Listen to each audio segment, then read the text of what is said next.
지금 깜짝 놀랄 만한 이야기가 대한민국 사회를 들썩이고 있습니다. 일본의 유망한 여대생의 충격적인 가족사의 비밀이 가깝고도 먼 나라 일본에서 발생했는데요. 심지어 일본의 한 가정의 선조가 일본 땅이 아닌 대한민국 땅에 안장된 사연이 대한민국과 그리고 세계 시선이 쏠리고 있습니다. 이야기 시작하기 전 구독과 좋아요 부탁드립니다. 저는 도쿄대학 역사학과 졸업반 사카모토 유카입니다. 매년 봄이 되면 도쿄대학의 벚꽃은 학생들의 자부심만큼이나 화려하게 피어납니다. 그 꽃잎 아래서 저는 제국의 후손이라는 자부심으로 가득 찼었죠.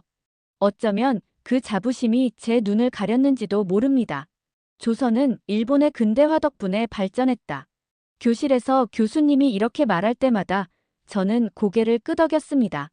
고등학교 교과서부터 대학 강의까지 그 서술의 의문을 품는 순간은 단 한 번도 없었어요. 오히려 해외에서 일본의 식민 지배를 비판하는 목소리를 들을 때면 속으로 비웃곤 했습니다. 그들은 역사적 사실을 모르는 감성적인 피해자들이야. 도서관의 창가에 앉아 논문을 쓰던 날, 제 옆자리에 앉은 한국 교환학생이 제가 펼쳐둔 책을 보며 물었습니다.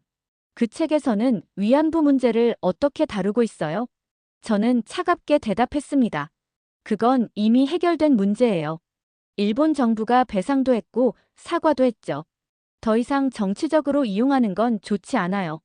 그 학생의 눈에 슬픔이 스쳐 지나가는 것을 보았지만 저는 신경 쓰지 않았어요.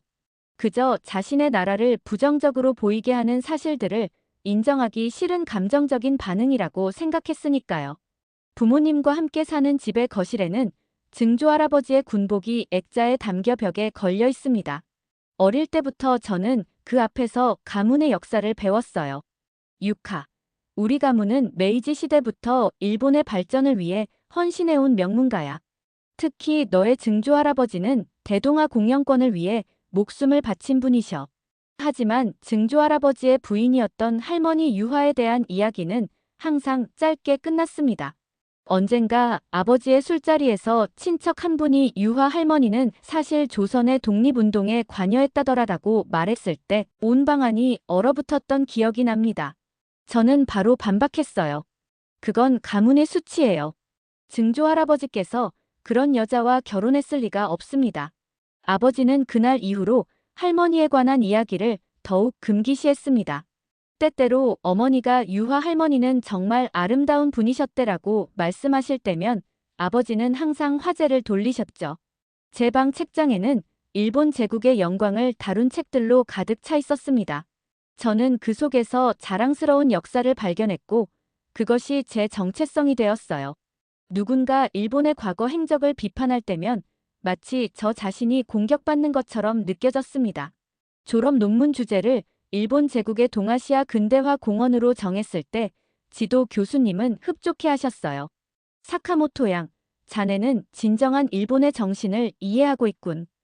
요즘 젊은이들은 서구의 시각에 물들어 자기 나라를 비판하기 바쁜데 말이야. 대학 마지막 학기, 저는 자신감 넘치게 연구실을 드나들었습니다. 그러던 어느 날 어머니에게서 전화가 왔어요. 유카, 이번 주말에 가족 모임이 있어. 할머니의 제사가 다가오니 집에 와서 준비를 도와주렴. 저는 할머니의 제사라는 말에 미간을 찌푸렸습니다. 할머니 유화에 대해선 항상 최소한만 이야기했으니까요. 그저 좋은 분이었다는 말 외에는 들어본 적이 없었어요. 꼭 가야 해요? 졸업 논문 마감이 얼마 안 남았는데. 어머니의 목소리가 진지해졌습니다. 이번엔 꼭 와야 해. 내가 알아야 할 것들이 있어. 전화를 끊고 나서도 어머니의 말이 계속 머릿속에 맴돌았습니다. 내가 알아야 할 것? 무슨 의미일까요? 혹시 할머니에 관한 그 금기된 이야기? 아니면 가문의 더 영광스러운 역사? 창밖으로 벚꽃이 흩날리는 모습을 바라보며 저는 생각했습니다. 제가 알고 있는 모든 것, 제가 믿어온 모든 역사가 만약 왜곡되었다면 어떨까요? 그 순간만큼은 그런 생각이 머릿속을 스쳐 지나갔지만 곧 떨쳐버렸습니다. 말도 안 돼. 내가 지금까지 배운 모든 것이 거짓일 리가 없어. 그렇게 저는 다시 책으로 시선을 돌렸습니다. 조선이 일본 제국의 통치 아래 누렸던 혜택들을 나열한 페이지를 다시 읽으며 제 마음속 불안을 지워나갔습니다. 이것이 진실이라고, 제 정체성은 여기에 있다고 스스로에게 속삭였습니다. 주말이 되어 오랜만에 집으로 향했습니다. 도쿄 시내에서 1시간 정도 떨어진 요코하마 외곽의 우리 집은 할아버지 때부터 내려온 전통 가옥이었죠. 대문을 열고 들어서자 어머니가 현관에서 반갑게 맞아주셨습니다. 유카, 왔구나. 얼굴이 좀 헬쓱해 보이네. 논문 때문에 좀 바빴어요. 신발을 벗으며 대답했습니다. 집안에는 이미 친척들이 모여 있었어요.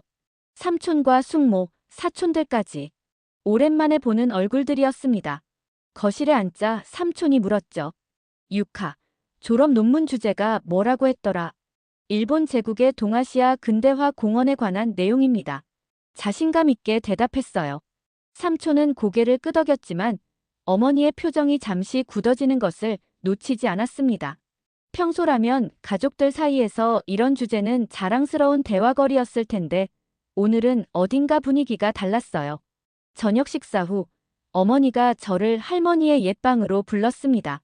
이 방은 보통 닫혀 있었고 특별한 경우가 아니면 들어가지 않았던 공간이었죠. 유카, 이제 내가 알아야 할 시간이 왔구나. 어머니는 오래된 서랍장 앞에 무릎을 꿇고 앉았습니다. 내 할머니 유화. 사실은 한국 이름이었단다. 저는 놀라서 어머니를 쳐다봤어요. 한국 이름이라뇨? 할머니는 일본인이셨잖아요. 그래, 일본인이셨지. 하지만 어머니는 서랍장에서 오래된 나무 상자를 꺼냈습니다. 이걸 내가 직접 봐야겠구나. 상자 안에는 빛바랜 가죽 표지의 일기장과 몇 장의 흑백 사진, 그리고 누렇게 변색된 문서들이 담겨 있었어요. 어머니는 조용히 방을 나가며 말했습니다. 천천히 살펴보렴. 내가 궁금한 것이 있으면 언제든 물어봐. 혼자 남겨진 저는 상자 속 내용물을 하나씩 꺼내기 시작했습니다. 첫 번째 사진은 어린 소녀의 모습이었어요. 뒷면에는 유화, 15세라고 적혀 있었죠. 그 다음 사진은 청년들 사이에 서 있는 젊은 여성의 모습이었습니다. 그들은 모두 진지한 표정으로 카메라를 응시하고 있었어요.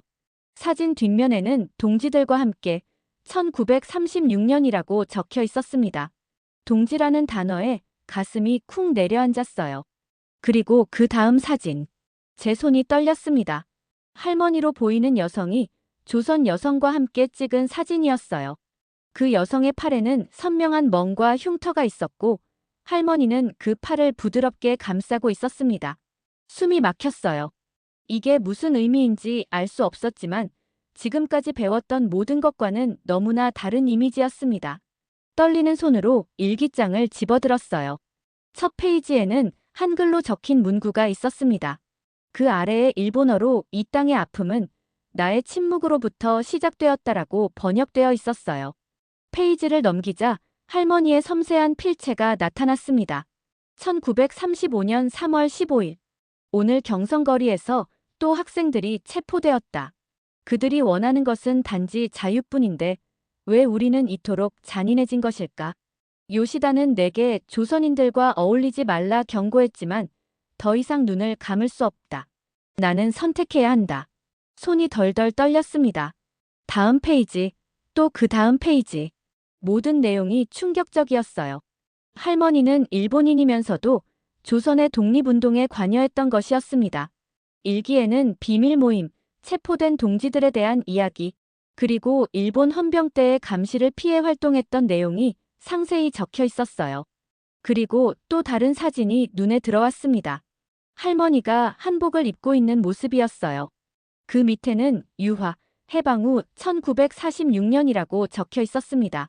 그리고 그 뒤에는 유화 선생님이라고 불리며 아이들을 가르치는 할머니의 모습이 담긴 사진도 있었어요. 손이 떨려 일기장을 떨어뜨렸습니다. 머릿속이 혼란스러웠어요. 이건 우리 가문의 역사와는 완전히 상반된 내용이었습니다. 그동안 자랑스럽게 여겼던 제국의 후손이라는 정체성이 흔들렸어요. 방문을 벌컥 열고 어머니를 찾아 나섰습니다. 거실에 홀로 앉아있는 어머니를 발견하고 곧장 다가갔어요. 이게 다 무슨 뜻이에요? 목소리가 떨렸습니다. 왜 그런 더러운 과거를 숨기고 있었어요? 할머니는 배신자였던 거예요? 어머니는 잠시 침묵하다가 조용히 대답하셨어요. 그건 더러운 게 아니야. 내가 아직 모르고 있는 진실이야. 진실이요? 우리 가문은 일본 제국을 위해 헌신했잖아요. 증조할아버지는 제국의 장교였고요. 저도 모르게 소리를 질렀습니다. 그래. 내 증조할아버지는 장교였어. 하지만 내 할머니 유화는 달랐단다. 어머니가 깊은 한숨을 내쉬었습니다. 유화 할머니는 일본인이었지만 조선에서 진실을 보셨어. 그리고 침묵하지 않기로 결심하셨지. 그럼 왜 이런 이야기를 지금까지 숨겨왔어요? 왜 저한테 알려주지 않았죠? 분노와 혼란이 뒤섞인 감정으로 물었습니다. 어머니의 눈에 슬픔이 스쳐 지나갔어요. 내 아버지는 가문의 명예를 중요시하시니까. 그리고 너도 항상 일본 제국의 역사를 자랑스러워했잖니. 내가 스스로 알아갈 준비가 되기를 기다렸던 거야. 저는 무거운 발걸음으로 다시 할머니의 방으로 돌아왔습니다. 일기장을 다시 집어들었어요. 페이지를 넘기다 눈에 띄는 구절을 발견했습니다. 나는 일본인이었지만 조선을 위해 선택했다. 그들의 고통을 보고도 침묵한다면 나 역시 가해자가 되는 것이니까. 그 순간 마치 땅이 무너지는 느낌이었습니다. 지금까지 제가 믿어온 모든 것, 자부심을 가졌던 모든 역사가 한순간에 의문스러워졌어요. 할머니의 사진을 다시 바라보았습니다. 그 눈빛에는 제가 한 번도 생각해보지 않았던 용기와 결단이 담겨 있었어요.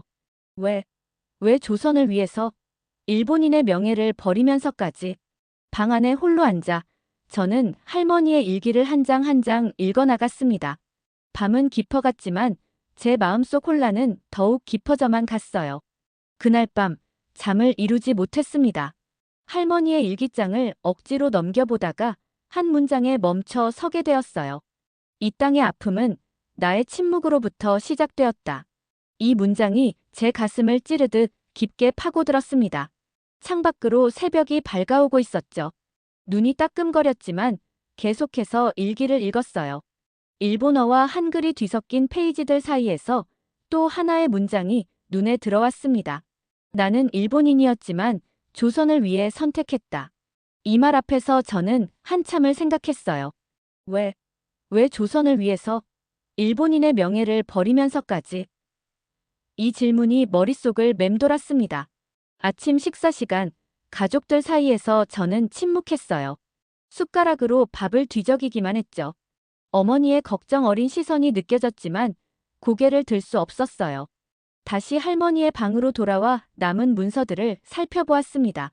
낡은 봉투에서 할머니가 쓴 편지들을 발견했어요. 일본 정부 관료들에게 조선인들의 상황을 알리는 청원서들이었습니다. 방문이 열리고 어머니가 들어오셨어요. 왜 할머니는 이런 선택을 하신 거예요? 일본인으로서의 명예를 버리면서까지. 어머니는 제 옆에 조용히 앉으셨습니다. 유카, 내 할머니에게 명예란 진실을 말하는 것이었단다.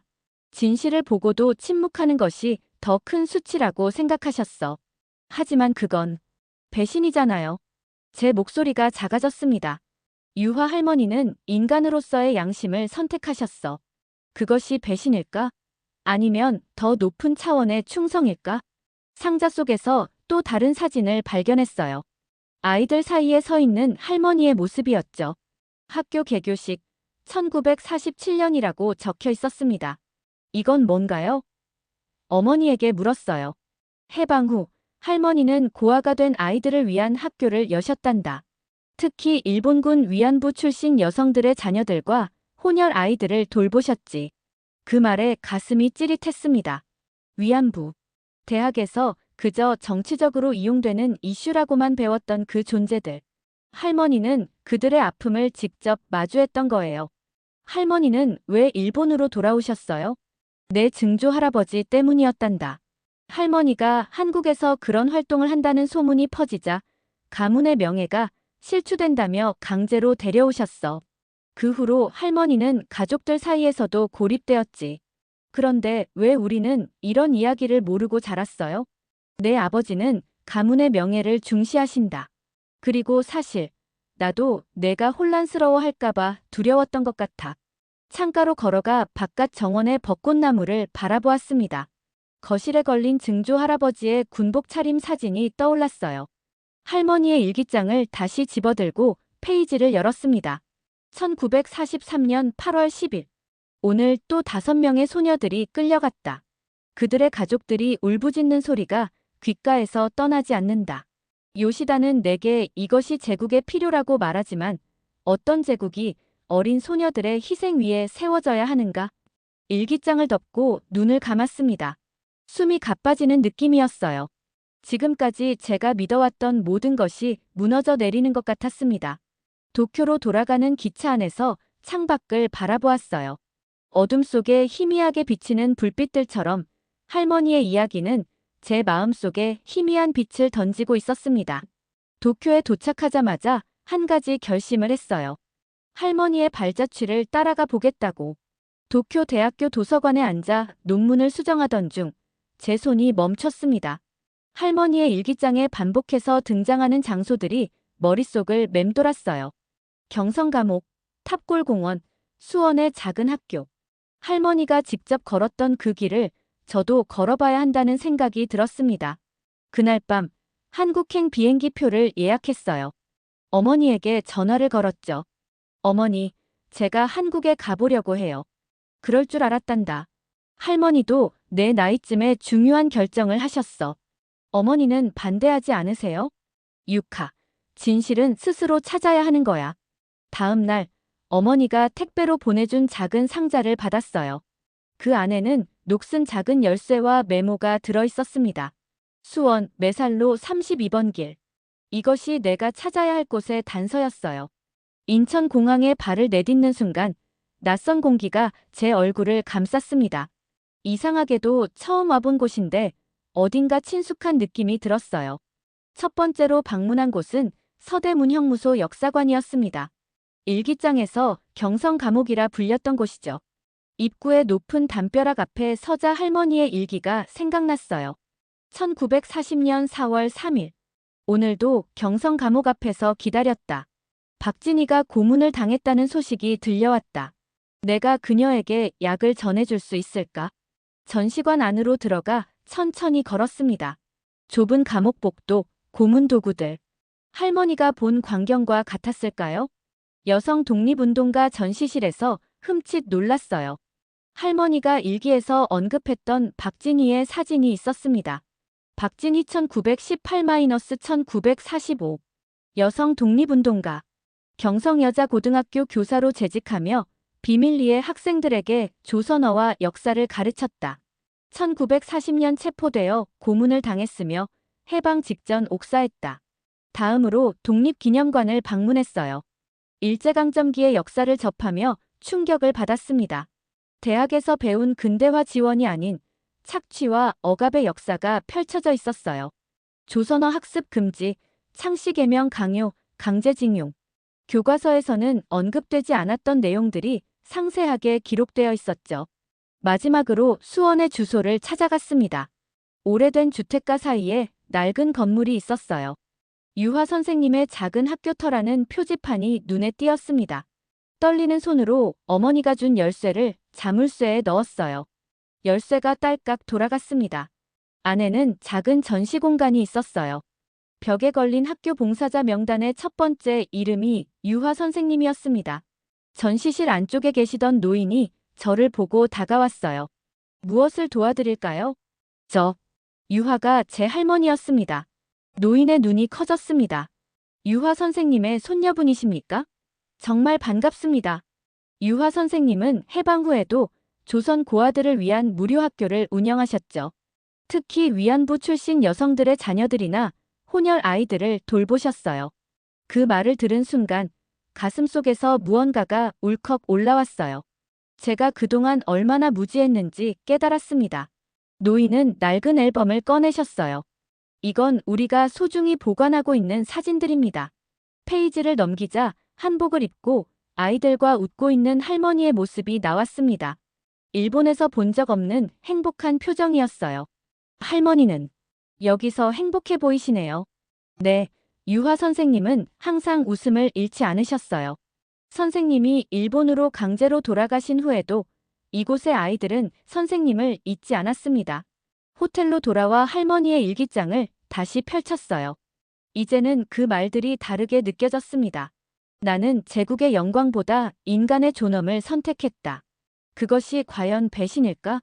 나는 오히려 더 큰 정의에 충실했다고 생각한다. 마음속 깊은 곳에서 부끄러움이 올라왔어요. 할머니는 어쩌면 저보다 훨씬 더 용기 있는 선택을 했던 것입니다. 일본으로 돌아가는 비행기 안에서 저는 결심했습니다. 더 이상 침묵하지 않겠다고. 할머니처럼 진실 앞에 용기 있게 서겠다고. 도쿄로 돌아온 첫날, 저는 숙소에 도착하자마자 거울 앞에 섰습니다. 거울 속 제 모습이 낯설게 느껴졌어요. 한국에서 돌아온 저는 이전의 제가 아니었습니다. 눈빛이 달라졌고 어깨에 얹혀있던 무거운 자부심이 사라진 것 같았어요. 난 뭘 믿고 살아왔던 거지. 거울을 보며 속삭였습니다. 두 손으로 얼굴을 감싸쥐고 침대에 주저앉았어요. 지금까지 제가 확신했던 모든 것이 거짓이었다는 사실이 몰려와 가슴을 짓눌렀습니다. 억울함, 분노, 부끄러움. 복잡한 감정이 한꺼번에 밀려와 숨이 막혔어요. 침대 옆 책상 위에는 제 졸업 논문 초안이 놓여 있었습니다. 일본 제국의 동아시아 근대화 공헌이라는 제목이 새겨진 표지를 바라보니 쓴웃음이 나왔어요. 그 속에 담긴 내용들이 얼마나 편협하고 왜곡되어 있는지 이제야 알게 되었으니까요. 손을 뻗어 논문을 집어들었습니다. 한 장 한 장 천천히 넘기며 제가 그토록 자랑스럽게 썼던 문장들을 다시 읽었어요. 일본의 조선 지배는 근대화를 위한 불가피한 과정이었으며 조선의 철도와 도로, 건설은 일본 제국의 선진 기술력 덕분에 일본어 교육은 조선인들에게 세계로 나아갈 기회를 제공. 한 줄 한 줄 읽을 때마다 가슴이 조여들었습니다. 이것은 진실의 일부에 불과했어요. 더 큰 진실, 더 고통스러운 진실은 삭제되어 있었습니다. 할머니의 일기장에서 읽었던 내용, 한국에서 직접 눈으로 본 역사. 그 모든 것은 제 논문에 존재하지 않았어요. 갑자기 화가 치밀었습니다. 논문을 구겨 쓰레기통에 던져버렸어요. 그리고는 참았던 눈물이 터져 나왔습니다. 벽을 향해 소리쳤어요. 내가 얼마나 멍청했던 거야. 얼마나 무지했던 거야. 오열하다 지쳐 바닥에 주저앉았어요. 눈물이 마를 때쯤 문득 할머니의 마지막 모습이 떠올랐습니다. 일본으로 강제 귀환 후 가족들에게 소외당하며 살았던 할머니. 그런데도 할머니는 끝까지 자신의 신념을 지켰던 거예요. 심호흡을 하고 일어섰습니다. 컴퓨터를 켜고 지금까지 모았던 자료들을 하나씩 정리하기 시작했어요. 할머니의 일기, 한국에서 찍은 사진들, 수집한 역사 자료들. 이제는 진실을 마주할 준비가 되었습니다. 다음 날 지도 교수님을 찾아갔어요. 사카모토, 한국에서 어떤 자료를 찾았나? 교수님이 반갑게 물으셨습니다. 교수님, 죄송하지만 논문 주제를 바꾸고 싶습니다.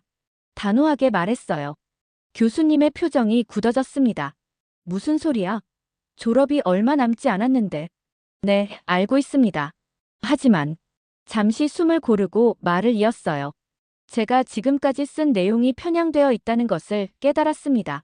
더 균형 잡힌 시각으로 다시 쓰고 싶어요. 갑자기 왜 그런 생각을 하게 된 거지? 교수님이 의아해하셨어요. 제 손에 들린 할머니의 일기장을 내밀었습니다. 이건 제 할머니의 일기입니다. 할머니는 일본인이었지만 조선의 독립운동을 도왔어요. 그리고 해방 후에도 조선에 남아 피해자들을 도왔죠. 교수님은 놀란 표정으로 일기장을 받아드셨어요. 몇 페이지를 넘기시더니 눈빛이 변했습니다. 이런 내용을 갖고 있었다니. 네, 그리고 저는 이제 할머니의 용기에 부끄럽지 않은 연구를 하고 싶습니다. 교수님은 한참을 침묵하셨어요. 그러다 천천히 고개를 끄덕이셨습니다. 좋아. 하지만 쉽지 않을 거야. 특히 우리 학계에서는. 알고 있습니다. 그래도 해보겠습니다. 교실을 나서는데 교수님이 다시 말씀하셨어요.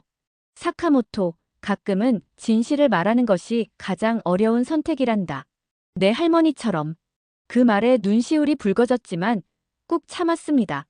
이제 저는 더 이상 도망치지 않을 거예요. 교실을 나와 캠퍼스를 걷다가 우연히 한국인 교환학생을 마주쳤습니다. 전에 제가 차갑게 대했던 그 학생이었어요. 잠시 망설이다 다가갔습니다. 전에 위안부 문제에 대해 물어봤었죠? 제가 너무 무례했던 것 같아요. 사과드립니다. 학생은 놀란 표정을 지었어요. 괜찮아요. 역사는 항상 복잡하니까요. 혹시 시간 있으시면 이야기 좀 나눌 수 있을까요? 제가 한국에 다녀왔는데 더 알고 싶은 게 많아졌어요. 학생의 얼굴에 미소가 번졌습니다. 물론이죠. 언제든지요. 그날 밤, 저는 할머니의 일기장 마지막 페이지를 다시 읽었어요. 나의 손자 손녀들에게 너희가 이 일기를 읽는다면 부디 이해해 주길 바란다. 나는 배신자가 아니었다. 진정한 배신은 진실을 보고도 침묵하는 것이다. 내가 선택한 길이 옳았는지는 역사가 증명할 것이다. 그리고 너희가 언젠가 진실을 마주하게 된다면 두려워하지 말고 용기 있게 행동하기를 바란다. 눈물이 흘러내렸습니다. 할머니는 이미 알고 계셨던 거예요. 언젠가 누군가가 이 일기를 읽고 진실을 알게 될 것이라는 것을. 그리고 그 사람이 바로 저였습니다. 컴퓨터 앞에 앉아 새로운 논문의 제목을 타이핑했어요. 침묵을 깨고 마이너스 일본인 유화의 조선 독립운동 참여와 그 의미. 제 손가락이 키보드 위에서 떨렸습니다. 이것은 단순한 학술 논문이 아니었어요. 할머니의 인생, 그리고 제 정체성에 관한 이야기였습니다. 쉽지 않을 것이라는 것을 알았지만 이제 돌아갈 수 없었어요. 할머니가 그러셨듯이 저도 진실을 선택했습니다. 창밖으로 밤하늘을 바라보며 생각했습니다. 할머니, 저는 이제 당신의 진정한 후손이 되겠습니다. 당신의 용기와 진실을 세상에 알리겠습니다. 논문 작업을 시작한 지 2달, 졸업까지는 1달 반이 남았습니다. 매일 밤 도서관에 틀어박혀 자료를 분석하고 글을 써내려갔어요. 할머니의 기록, 한국에서 가져온 자료들, 모든 것을 하나하나 검증하며 정리했습니다. 유카, 너 요즘 너무 무리하는 것 아니야? 친구 미카가 물었어요. 괜찮아. 이건 내가 꼭 해야 하는 일이니까. 갑자기 논문 주제를 바꿨다면서 다들 놀라고 있어. 저는 할머니의 사진을 보여주었어요. 이분이 내 할머니야. 일본인이었지만 조선의 독립을 위해 싸우셨어. 그리고 나는 이제 그 진실을 알리고 싶어. 미카는 사진을 바라보며 물었습니다. 대단한 용기였겠네. 하지만 내 가족은 어떻게 생각해? 그 질문에 가슴이 무거워졌어요. 집에 전화를 걸어 논문 주제 변경에 대해 말했을 때 아버지의 반응은 차가웠습니다. 가문의 명예를 짓밟을 셈이냐? 아버지의 목소리가 떨려왔었죠. 아버지, 진짜 수치는 거짓 위에 세운 명예예요. 저는 이제 침묵하지 않겠습니다. 그 후로 아버지와는 연락이 끊겼지만 어머니는 가끔 몰래 전화를 주셨습니다. 유카, 너의 결정을 존중한다. 할머니도 분명 자랑스러워 하실 거야. 논문 지도 시간, 교수님은 제 초안을 꼼꼼히 읽으셨어요. 사카모토, 이 논문은 매우 논쟁적일 수 있어. 특히 우리 학계에서는. 네, 알고 있습니다. 단호하게 대답했어요. 하지만 학문적 가치는 충분하다고 생각해. 역사는 다양한 관점에서 조명되어야 하니까. 안도의 한숨을 내쉬었습니다. 적어도 교수님은 제 연구를 인정해 주셨어요. 다만 발표 후에 많은 비판을 받을 준비는 해두는 게 좋겠어. 네, 각오하고 있습니다. 어느 날, 제 책상 위에 익명의 쪽지가 놓여 있었어요. 배신자의 손녀는 역시 배신자군요. 당신의 미래가 걱정됩니다. 그 쪽지를 구겨 쓰레기통에 던져버렸지만 마음 한구석이 흔들렸습니다. 잠시 망설이는 순간 할머니의 마지막 일기가 떠올랐어요. 진정한 배신은 진실을 보고도 침묵하는 것이다. 그래, 저는 침묵하지 않을 거예요. 논문 심사일이 다가왔습니다. 마지막 슬라이드에는 할머니와 조선인 아이들이 함께 찍은 사진을 넣었어요. 할머니의 따뜻한 미소가 제게 용기를 주는 것 같았습니다. 식민지의 양심 유화 선생의 삶과 조선의 기억. 이 논문은 제 할머니의 기록을 바탕으로 재구성한 역사입니다. 발표가 끝나고 날카로운 비판이 쏟아졌어요. 이런 개인적인 일화를 학술 논문이라고 할 수 있나요? 당신은 일본의 공헌을 완전히 무시하고 있군요. 하지만 저는 흔들리지 않았습니다. 할머니의 일기와 사진, 그리고 한국에서 수집한 자료들을 하나하나 제시하며 반박했어요. 이것은 단순한 감정이 아닌 기록된 역사입니다. 우리가 배운 역사에서 누락된 부분, 침묵당한 목소리들입니다. 심사가 끝나고 교수님들이 결정을 내렸습니다. 합격입니다. 다만 일부 수정을 권고합니다. 특히 일본의 역할에 대한 부분은 좀 더 균형 있게 서술했으면 합니다. 머릿속에서 갈등이 일었어요. 수정한다면 더 쉽게 인정받을 수 있을 것입니다. 하지만 그것은 또 다른 형태의 침묵이 아닐까요? 죄송합니다만 저는 진실을 그대로 전하고 싶습니다. 수정하지 않겠습니다. 주임 교수님이 한숨을 내쉬셨어요. 그렇다면 우리는 그 선택을 존중하겠습니다. 하지만 앞으로의 학문적 여정이 순탄치만은 않을 것임을 알아두길 바랍니다. 감사합니다. 각오하고 있습니다. 그날 밤 어머니에게 전화를 걸었습니다. 어머니, 논문 심사에 합격했어요. 정말 축하한다, 유카. 아버지에게도 알려줄게. 아버지가 아직도 화나셨나요? 시간이 필요할 거야. 하지만 내 할머니도 처음에는 많은 반대와 고립 속에서 시작했잖니. 언젠가는 진실이 이해받을 때가 올 거야. 어머니, 할머니의 한복. 혹시 아직 보관하고 계신가요? 물론이지. 왜? 다음 주에 한국 언론과 인터뷰가 있어요. 할머니의 이야기를 알리는 기사를. 그때 할머니의 한복을 입고 싶어요. 어머니의 목소리가 떨렸습니다. 유카, 내가 자랑스럽구나. 창가에 서서 밤하늘을 바라보았습니다. 이제 저는 거짓 위에 세워진 자부심이 아닌 진실과 용기 위에 선 새로운 정체성을 갖게 되었어요. 할머니의 이름 유화는 더 이상 숨겨야 할 수치가 아닌 외면할 수 없는 자랑스러운 이름이 되었습니다. 논문이 발표된 날 대학 커뮤니티가 들썩였습니다. 캠퍼스를 걸을 때마다 수군거림이 따라다녔어요. 누군가는 저를 용기 있는 연구자라고 불렀지만 또 다른 이들은 국가 배신자라며 손가락질했습니다. 연구실 책상 위에는 여러 통의 편지가 놓여 있었어요. 대부분은 놀랍게도 지지하는 내용이었지만 몇몇은 비난과 위협으로 가득했습니다. 그날 나이 지긋한 야마모토 교수님이 찾아오셨어요. 사카모토 양, 자네 논문 읽어보았네. 매우 용기 있는 연구였어. 감사합니다. 조심스럽게 대답했습니다. 사실 나도 비슷한 경험이 있어. 내 이모는 조선에서 간호사로 일하면서 독립운동가들을 몰래 도왔지. 우리는 자네의 연구를 지원하고 싶네. 전쟁기 양심의 목소리라는 연구 그룹을 만들려고 하는데 관심 있겠나? 가슴이 뛰었습니다. 혼자가 아니었던 거예요. 네, 물론입니다. 그날 이후 조금씩 변화가 시작되었습니다. 교내 세미나에서 제 연구를 발표할 기회를 얻었고 몇몇 학술지에서는 논문 투고를 요청해왔어요. 물론 비판도 여전했지만 점점 더 많은 사람들이 귀 기울이기 시작했습니다. 한 달 후 한국의 역사 연구자로부터 이메일을 받았어요. 사카모토 유카님, 귀하의 논문을 읽고 연락드립니다.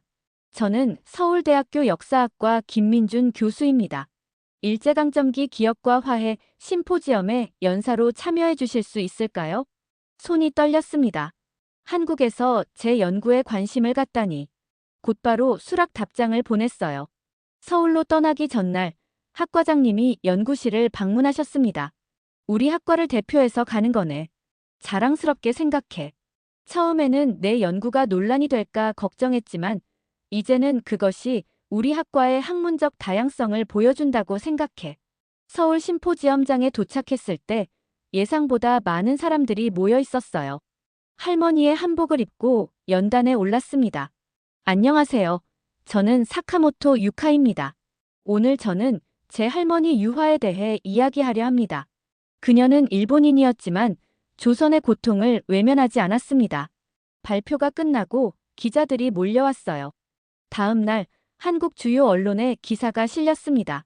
일본인 손녀, 조선의 양심을 증명하다. 마이너스 할머니의 독립운동 참여 연구로 양국 역사 재조명. 이 기사는 일본 언론에도 보도되었어요. 귀국 후 공항에 내리자 기자들이 대기하고 있었습니다. 저는 간단히 대답했어요. 저는 단지 진실을 찾아 나섰을 뿐입니다. 역사는 승자만의 기록이 아니라 모든 이들의 목소리가 담겨야 합니다. 한 달 후, 저는 다시 한국을 방문했어요. 이번에는 할머니가 세웠던 학교터에 장학기금을 기부하기 위해서였습니다. 이건 속죄가 아닌 연대입니다. 할머니가 시작한 일을 이어가고 싶습니다. 기금 전달식에는 할머니의 학교에서 공부했던 노인들도 참석했어요. 한 할머니가 저에게 다가와 손을 잡았습니다. 유화 선생님은 우리에게 희망이었어요. 그 어두운 시절에 등불 같은 분이셨죠. 당신이 그분의 이야기를 알려주어 고맙습니다. 눈물이 흘렀습니다. 가슴속에서 따스함이 퍼져나갔어요. 귀국길 비행기 안에서 휴대폰을 켜자 아버지에게서 온 문자가 있었어요. 유카, 뉴스에서 너를 봤다. 할머니의 한복을 입은 모습이. 할머니와 정말 닮았구나. 내가 하는 일, 이제 이해할 것 같다. 집에 돌아오면 이야기하자. 창밖의 구름을 바라보며 미소 지었습니다. 진실은 소문보다 강했어요. 그리고 그 진실을 알리는 일은 이제 시작에 불과했습니다. 어느 날, 제 연구실 문을 두드리는 젊은 학생이 있었어요. 선배님, 저도 제 증조 할머니에 대해 연구하고 싶어요. 그분도 조선에서 활동하셨대요. 그 순간 알았습니다. 이것은 단지 할머니 한 사람의 이야기가 아니었어요. 수많은 목소리들, 침묵당했던 양심들이 이제 하나둘 깨어나고 있었습니다. 함께 연구해보자. 따뜻하게 답했어요.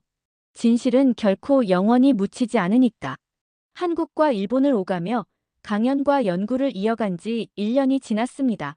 제 연구는 양국에서 작은 물결을 일으켰고 숨겨진 역사에 관심을 갖는 이들이 늘어갔어요. 어느 날 한국의 김민준 교수님으로부터 뜻밖의 제안을 받았습니다.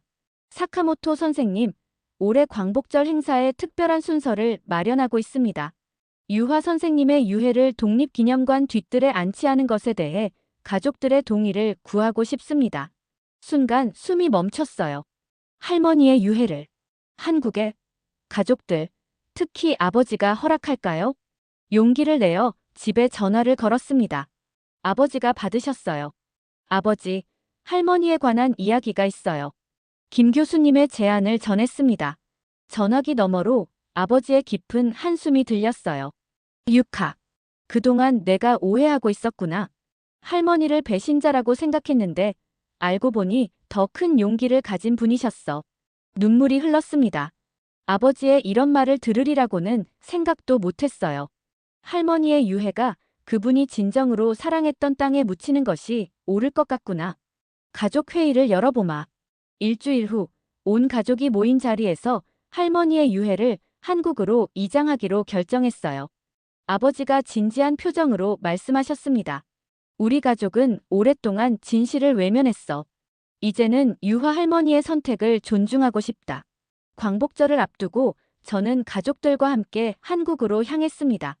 할머니의 유골함을 조심스럽게 들고 비행기에 올랐어요. 창밖으로 구름이 흘러가는 모습이 할머니의 영혼처럼 느껴졌습니다. 독립기념관 뒤뜰에서 작은 식이 열렸어요. 할머니의 학교 출신 노인들이 앞자리에 앉아 계셨습니다.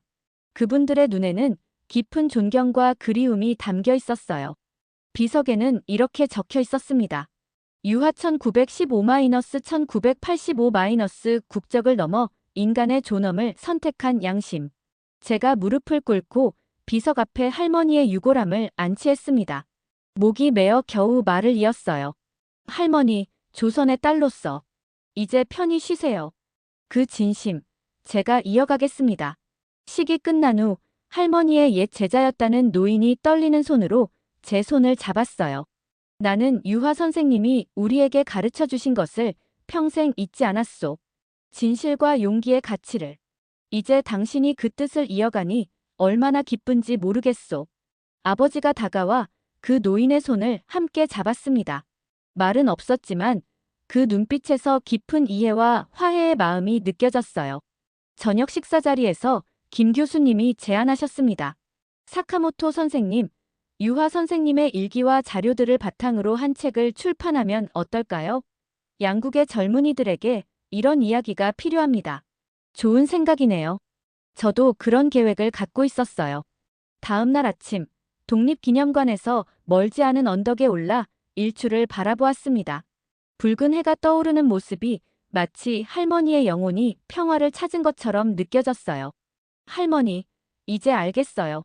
진정한 용기는 편을 가르는 것이 아니라 인간으로서의 양심을 지키는 것이라는 걸. 돌아가는 비행기 안에서 책의 서문을 쓰기 시작했습니다. 이 책은 한 여성의 이야기입니다. 국경과 편견을 넘어 인간으로서의 양심을 지켜낸 이야기. 그녀의 이름은 유화, 일본인이었지만 조선의 딸로 살기로 선택한 사람입니다. 도쿄로 돌아온 후 저는 유화재단을 설립했습니다. 한일 양국의 역사와 화해에 대한 연구를 지원하고 과거의 아픔을 함께 기억하며 미래를 향해 나아가기 위한 재단이었어요. 어느 날 저녁 연구실에서 창밖을 바라보았습니다. 도쿄의 밤하늘에 별들이 빛나고 있었어요. 문득 할머니의 마지막 일기가 생각났습니다. 내 선택이 옳았는지는 역사가 증명할 것이다. 그리고 언젠가 너희가 진실을 마주하게 된다면 두려워하지 말고 용기 있게 행동하기를 바란다.